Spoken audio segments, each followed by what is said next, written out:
The colour is at the heart of what I do. I've been a coach, a qualified coach for 12 years. I ended up doing a day of colour, just loved it, and I couldn't really understand what it was, but I just, I had all the same issues that I had at the beginning of the day, but I just felt more resourced and more able to resolve them. And I was like, there's something in this system. So when I first trained, I can remember, so this makes me laugh, right? The first month before I qualified, so between the July and the August or whatever, I said to everyone I knew, you can have a free session because that's part of my training so that I integrate what I've learned. But if you want any products, you have to pay for them and so on. So I remember one of my friends coming over and saying, I think it was, don't choose G20. Don't choose that one because I can't remember what it's called. Of course, she blooming well chose it, didn't she? And I'm thinking, oh, shit. So I'm sat there with my book going, it's Abode of Bliss. And I had never forgot it after that because it was so seared in my head. It's like, oh, but for the first year or two, I would often refer to what I call the cheat sheet, platinum means this and what have you, because I didn't feel confident. And it's like what you find, and I think this is what, whatever you're doing, people are really bad at this, is they're always looking ahead, where do they want to go next? But actually it's about celebrating how far you've come.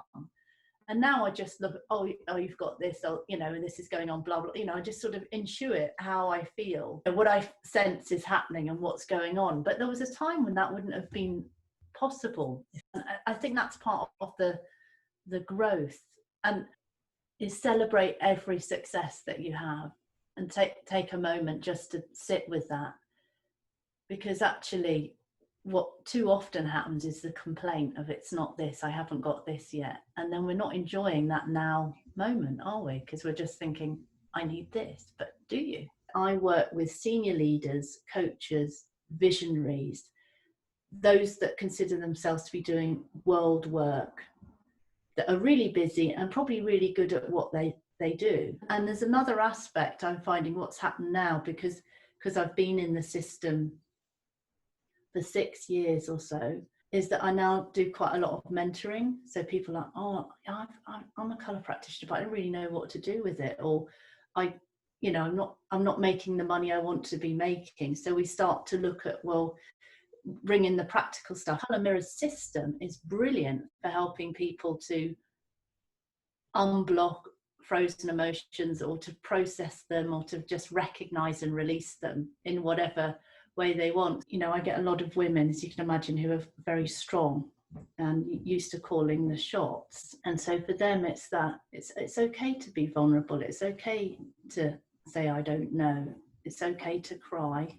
Colour gives you is, it just allows people to see more of themselves. And I see that as part of what I'm here to do, is to make colour more accessible to a wider audience, because, we can all talk to each other and it's lovely, but actually that's not going to bring about the raising of consciousness that actually I think most of us, we might use different words, but that's what we're yearning for in our community. So we have to find other ways to connect in. What I'm really interested in is that we are moving, people are saying there's this big reset. What actually does that mean? And I think people want to live in a new way, but they don't know how to do it. So that's where we're called, just working with an executive coach. There was a degree of resistance because they didn't want to see, and there's another level.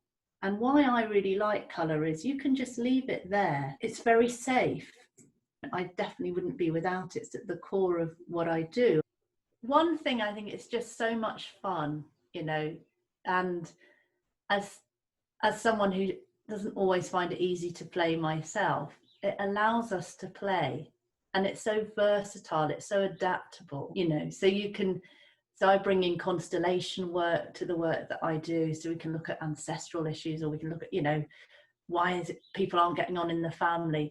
And I've got a qualification in how to work with systems, but actually I think the thing about Colour Mirrors is its visual, auditory aspect, it's kinesthetic, and it's olfactory.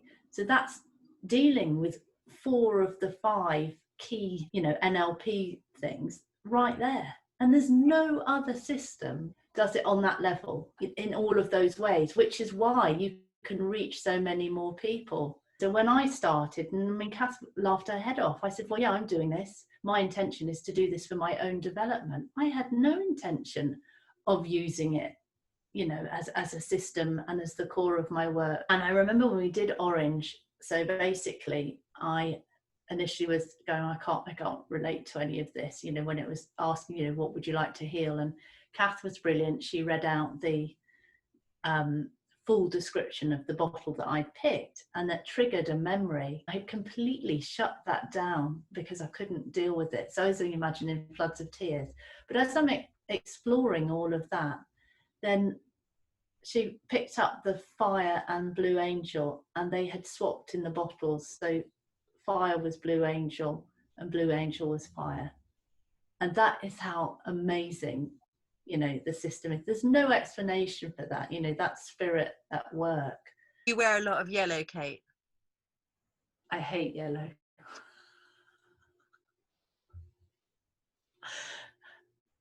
I had a yellow t-shirt on earlier. It's my only yellow t-shirt. So I'm not wearing this.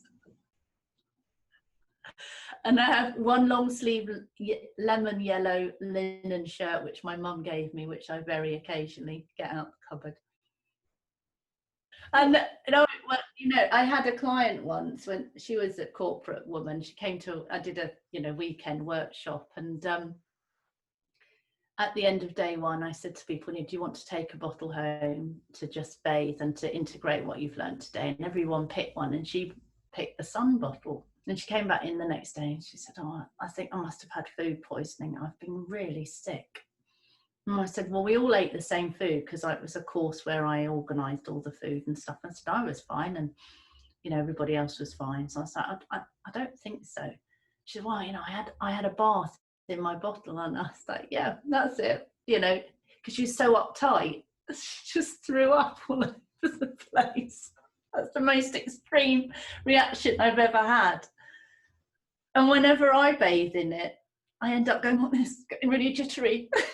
like I'm on 88 on speed or something, you know, road runner.